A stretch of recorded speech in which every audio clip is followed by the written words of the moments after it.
ದಕ್ಷಿಣಾಪಥ ಎಂಬ ಪ್ರಾಚೀನ ದಕ್ಷಿಣ ದೇಶದಲ್ಲಿ ಮಹಿಳಾರೋಪ್ಯ ಎಂಬ ಒಂದು ವೈಭವಶಾಲಿಯಾದ ನಗರವು ಇತ್ತು. ಸಮೃದ್ಧಿ, ಸೌಂದರ್ಯ ಮತ್ತು ಜ್ಞಾನದಿಂದ ತುಂಬಿದ ನಗರ. ಅದನ್ನು ಆಳುತ್ತಿದ್ದನು ಧೀರ ಮತ್ತು ಧರ್ಮನಿಷ್ಠ ರಾಜ ಅಮರಶಕ್ತಿ. ಆದರೆ ಈ ಸಮೃದ್ಧವಾಗಿ ಅರಳಿದ ರಾಜ್ಯದಲ್ಲಿಯೂ ರಾಜನು ತನ್ನ ಮನಸ್ಸಿನಲ್ಲಿ ಒಂದು ಭಾರವಾದ ಚಿಂತೆ ಹೊತ್ತಿದ್ದನು. ಮಹಿಳಾರೋಪ್ಯದ ಭವಿಷ್ಯವು ಅನಿಶ್ಚಿತವಾಗಿಯೇ ಕಾಣಿಸುತ್ತಿತ್ತು. ನನ್ನ ಪುತ್ರರು ವಸುಭಾಷಾ, ಉಗ್ರಭಾಷಾ, ಅನಂತಭಾಷಾ. ಅವರಿಗೆ ವಿದ್ಯೆಯ ಮೇಲೆ ಯಾವುದೇ ಆಸಕ್ತಿ ಇಲ್ಲ. ನನ್ನ ನಂತರ ಅವರು ರಾಜ್ಯವನ್ನು ಹೇಗೆ ಆಳುವರು?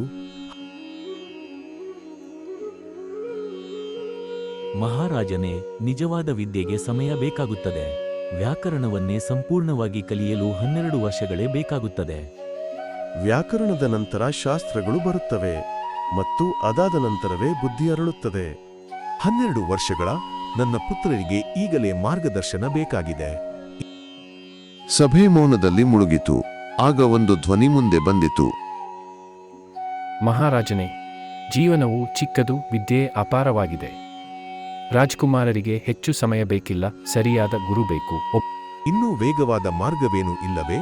ಇಷ್ಟು ಶೀಘ್ರವಾಗಿ ಅವರಿಗೆ ವಿದ್ಯೆ ನೀಡಬಲ್ಲವರು ಯಾರು? ಬರಿದ್ದಾರೆ. ಮಹಾಪಂಡಿತ ವಿಷ್ಣು ಶರ್ಮಾ ಅನೇಕ ಶಾಸ್ತ್ರಗಳಲ್ಲಿ ಪರಿಣತರು. ಅವರೇ ಇವರ ಬುದ್ಧಿಯನ್ನು ಜಾಗೃತಗೊಳಿಸಬಲ್ಲರು. ಹೀಗಾಗಿ ರಾಜನು ಆ ಪ್ರಸಿದ್ಧ ಗುರುವನ್ನು ಕರೆಸುವಂತೆ ಆದೇಶಿಸಿದನು.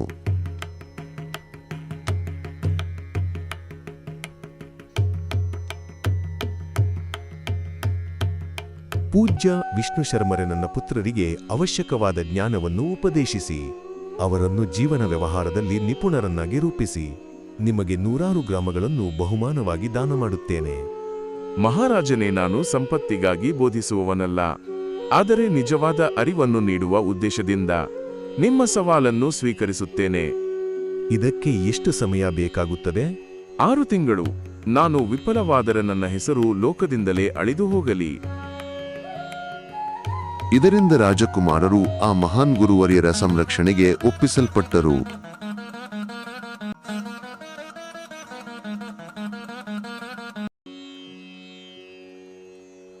ರಾಜಕುಮಾರರಿಗೆ ಶೀಘ್ರವಾಗಿ ವಿದ್ಯೆ ನೀಡಲು ವಿಷ್ಣು ಶರ್ಮರು 5 ಗ್ರಂಥಗಳನ್ನು ಸೃಷ್ಟಿಸಿದರು.